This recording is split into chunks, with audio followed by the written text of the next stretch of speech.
좌뇌는 언어를 담당하는 곳으로 잘 알려져 있지만 우뇌의 특징과 기능에 대해서는 잘 모르는 사람들이 많습니다. 우방구 뇌손상의 환자분들이 곁에 계신 분들, 또 우뇌와 언어의 관계가 궁금하신 분들은 이 영상을 끝까지 봐주세요. 언어발전소. 안녕하세요, 찐쌤입니다. 좌뇌, 우뇌의 역할이 기능적으로 분류되어 있지만 좌뇌에 비해 우뇌는 더 많은 연구가 되어야 하는 분야이기도 합니다.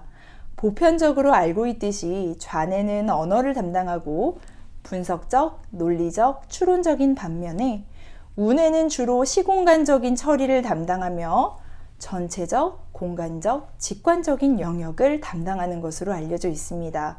다른 말로 하자면 좌뇌는 언어적인 요소를, 우뇌는 비언어적인 요소를 담당한다고 구분되기도 하는데요. 이 좌뇌의 언어적인 요소는 어휘, 의미, 의문과 문법 등이 해당되고, 우뇌는 비언어적인 요소로 주의력, 기억력, 문제 해결력, 좌측 무시, 또 운율과 정서, 활용 능력 등을 담당합니다. 그래서 우뇌 손상 성인은 실어증 성인과는 조금 다른 양상의 언어적인 특징을 보입니다. 참고로 말씀드릴 것은 보통 오른손잡이는 언어의 중추가 좌뇌에 위치하지만 소수의 오른손잡이들은 우뇌에 언어 중추가 있기 때문에 우뇌가 손상되었을 때도 실어증이 나타날 수 있습니다. 이러한 경우는 아주 흔한 증상은 아니니까 이번 편에서는 다루지 않겠습니다. 우뇌 손상이든 좌뇌 손상이든 대부분 뇌졸중이나 불의의 사고에 의해 발생을 하는데요. 세계 언어병리학, 청각학 전문가들로 구성된 국제협회인 미국 아시아의 문헌에 따르면 우뇌 손상 환자의 50에서 78%가 인지장애로 인해 의사소통에 영향을 받고 있다고 합니다. 즉, 우뇌 손상 성인은 의사소통 문제가 언어학적인 형태의 오류를 보이는 실어증과는 달리 인지장애로 인한 소통의 저하라고 볼 수 있겠어요.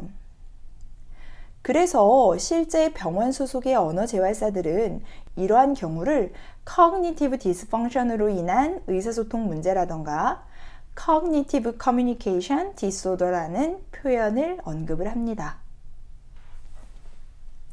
여기서 잠깐, 인지장애 환자면 인지치료 받아야 하는 거 아닌가요? 언어치료를 왜 받아요? 라고 혼란스러워 하시는 분들도 계실 것 같아요. 의사소통에 장애를 주지 않는 선의 인지손상이라면 언어치료의 대상이 아닐 수 있습니다만 대부분의 인지장애는 의사소통 문제를 수반하기 때문에 언어 기능을 고려한 언어재활의 접근이 반드시 필요하다고 생각합니다. 그럼 인지장애로 인해 나타나는 의사소통 문제를 하나씩 살펴보겠습니다. 첫째, 대화를 이해하는데 또 표현하는데 제한이 있습니다. 여기서 말하는 대화에 제한이 있다는 것은 단순한 문장을 이해하고 표현을 하는 것이 어려운 게 아니라 대화에서 숨은 뜻을 이해하기 어렵다는 걸 말합니다. 관용적인 표현이나 유머, 상징이나 비유적인 표현 등을 이해하기 어렵다는 건데요. 예를 들면 속이 타들어간다, 아니면 아니 땐 굴뚝에 연기 나랴와 같은 관용 표현이나 속담을 설명하는 데 다소 제한이 있습니다. 또는 엉뚱한 핑곗거리를 늘어놓으면서 이야기를 꾸며내는 등의 그런 언어적인 형태를 보이기도 합니다. 또 지나치게 자기중심적이고 과도하게 두서없이 말을 많이 하는 경향을 보일 수 있습니다. 두 번째, 감정과 정서를 파악하고 전달하는 데 제한이 있습니다. 이건 음성과 말의 운율에도 해당이 될 수 있는데요. 상대방의 표정이나 목소리에 담긴 감정을 잘 파악하기 어렵고 환자 본인도 말을 할 때 단조로운 강세를 보일 수 있습니다. 또는 약간 로봇같이 말씀을 하실 수도 있어요. 또 이런 말의 운율이 자연스럽지 못하는 등 비언어적인 행동에 좀 어려움을 보이십니다. 그래서 감정 상태에 대한 인식이 부족해서 상황에 맞지 않는 행동을 하기도 합니다. 세 번째, 주의력과 지각력, 인지력이 저하되어 있습니다. 첫 번째로 주의력에 대해서 말씀드릴게요. 주의력의 유형은 여러 가지가 있는데요. 집중을 유지하는 능력, 또 선택적으로 집중하거나 주의를 전환할 수 있는 능력, 또는 주의를 분산해서 집중하는 것을 포함합니다. 우뇌 손상 환자분들은 전반적인 주의력이 떨어져서 특정 사물이나 대화에 집중하는 능력이 현저히 저하되어 있어요.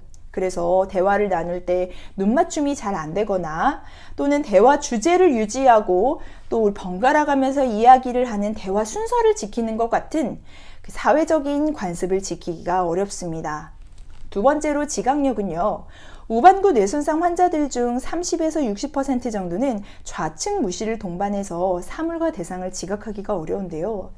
특히 우뇌 두정엽 손상된 분들에게 주로 나타나는 현상은 자신의 왼쪽 팔다리를 다른 사람의 신체라고 인식을 하고 또 책을 읽을 때도 모두 오른쪽만 인식을 해서 언어 치료할 때도 글자를 읽을 때 좌측부터 우측을 읽어야 되는데 자꾸 좌측을 빠뜨리는 경우가 있어요.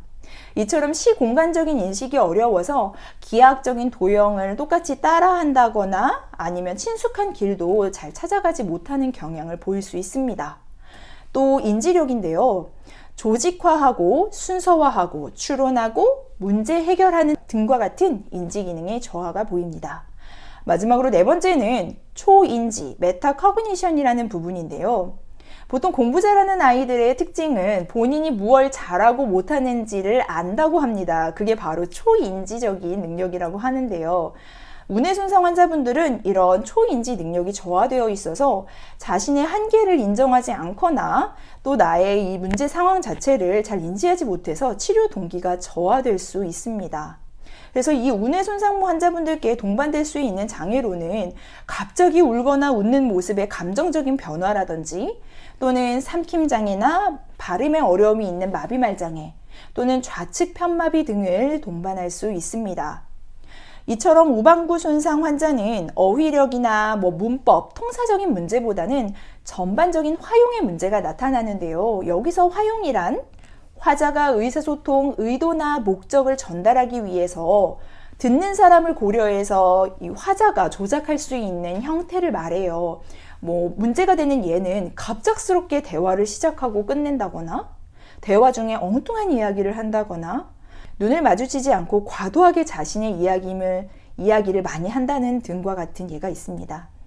그래서 우뇌 손상 성인의 언어 치료를 초점을 두는 것은 이런 주제를 유지하고 문제를 해결하고 추론하고 유추하는 활동이라든지 아니면 감정에 대한 어휘, 또 여러 가지 문단을 읽고 함께 대화를 나누거나 또 그 대화에서도 중심 내용과 세부 내용을 찾아내는 등 또 자신의 생각을 정리하는 것과 같은 이런 반구조화된 상황에서 대화를 많이 나누는 편입니다. 제한 시간 내에 이름을 떠올리거나 또 동시에 쓰기를 함께 진행하는 등 여러 가지 치료 활동을 구성하기도 합니다. 이런 구체적인 치료 활동은 다른 편에서 다뤄보도록 하겠습니다. 아마 이번 영상을 보시면서 우리 가족의 이야기와 비슷하다는 느낌을 받는 분도 계실 거고 인지장애의 대표적인 질환인 알츠하이머, 즉 치매 증상이 동시에 연상되는 분도 계실 것 같습니다. 유사한 듯 다른 점도 있으니 이 부분도 다음 편에서 다뤄보도록 할게요. 오늘 영상에 관해 궁금한 점이 있으면 아래 댓글이나 제 이메일로 보내주시고요. 영상이 좋았다면 구독과 좋아요를 눌러주세요. 구독은 소통입니다.